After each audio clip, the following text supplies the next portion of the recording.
In 1903, the Tsarist regime began a wave of pogroms against its Jewish population. Hundreds of Jews were killed in Kishinev alone. 2 years later, on a day forever known as Bloody Sunday, political dissidents demonstrating in front of the Winter Palace were massacred by troops. The events stunned the world. Now that I had greater access to the American mind, I determined to use whatever ability I possessed to plead the heroic cause of revolutionary Russia. For the next 2 years, she toured the country drumming up support for her homeland. Her talks on Russia, on the rights of workers, on civil liberties, and even on anarchism drew large, sympathetic crowds. She found the world was catching up with her. Here were people with an interest in what Emma Goldman had to say because there was this growing awareness of really the social costs of capitalism.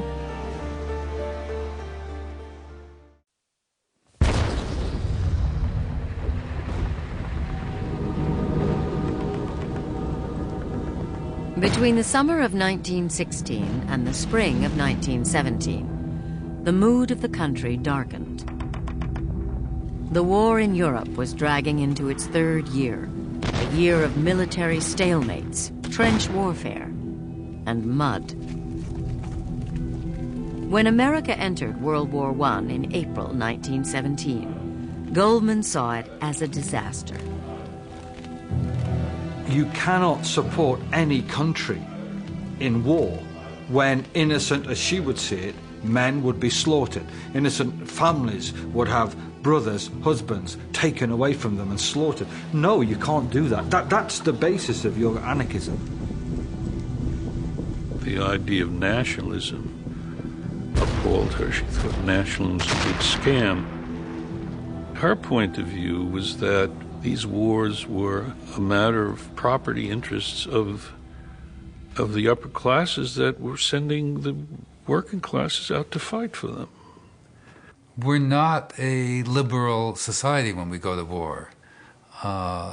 During the Civil War, we weren't. Abraham Lincoln, one of our great presidents, arrested hundreds of people who wrote against the war. And during the First World War, it became one. I mean, there was a combination of vigilantism and official repression. In June, the Espionage Act went into effect. It decreed stiff fines and prison terms for anyone who obstructed the draft. A year later, the sedition law threatened those who defied the government with expulsion. J. Edgar Hoover, a 23-year-old law clerk enjoying a meteoric rise in the Justice Department, collected information on foreign-born radicals. Hoover was anxious to bring what he called intellectual perverts, like war resistors and anarchists, to justice. He reserved a special loathing for Goldman. Once again, Emma Goldman and Alexander Berkman joined forces to organize resistance. Their lectures drew large, contentious crowds.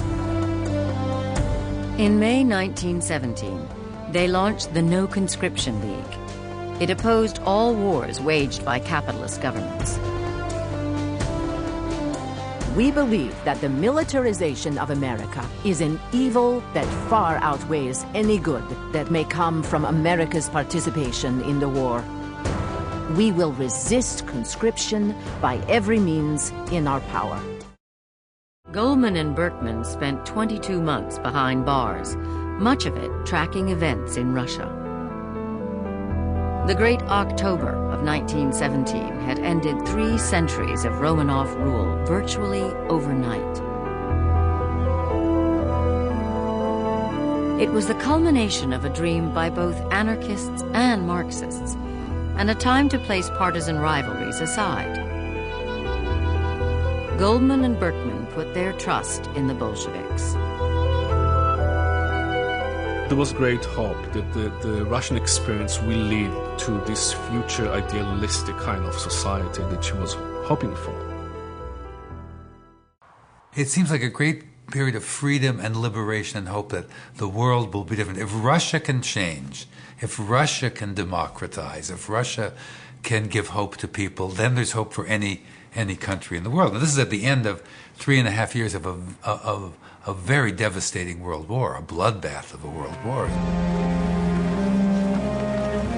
But what they found was devastation.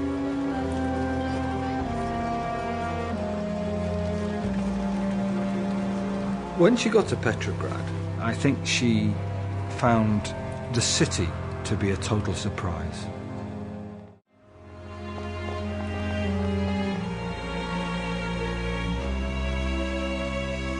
The economic conditions there were just absolutely devastating. People were dying of hunger. There was famine, there was disease.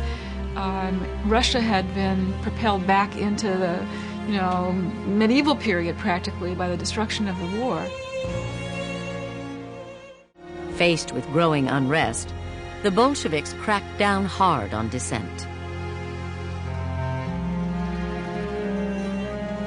Goldman soon confided her disillusionment to a friend who was close to Lenin.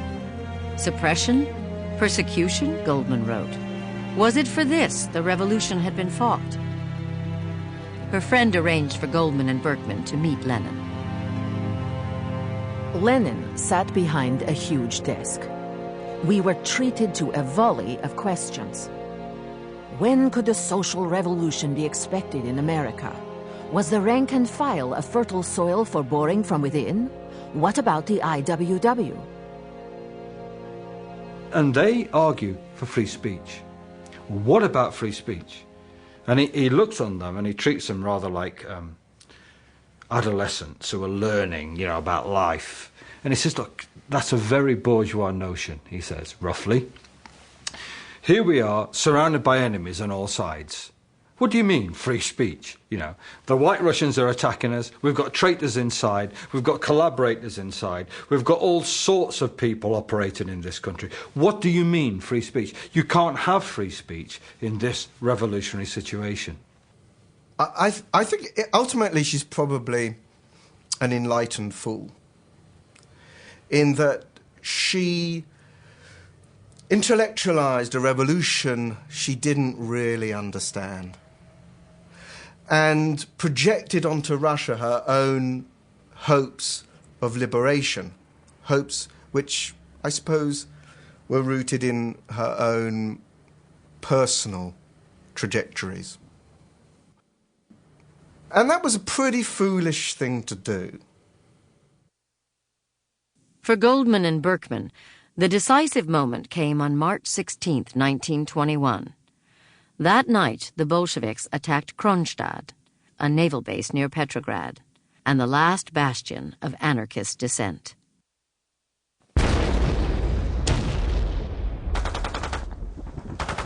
Then to hear the cannon suppress the very people who had brought it about, destroy the idea of democracy that they still, until that moment, had hoped might emerge in the revolution, to hear that, to feel it crushed, must, to a certain extent, have destroyed something in themselves.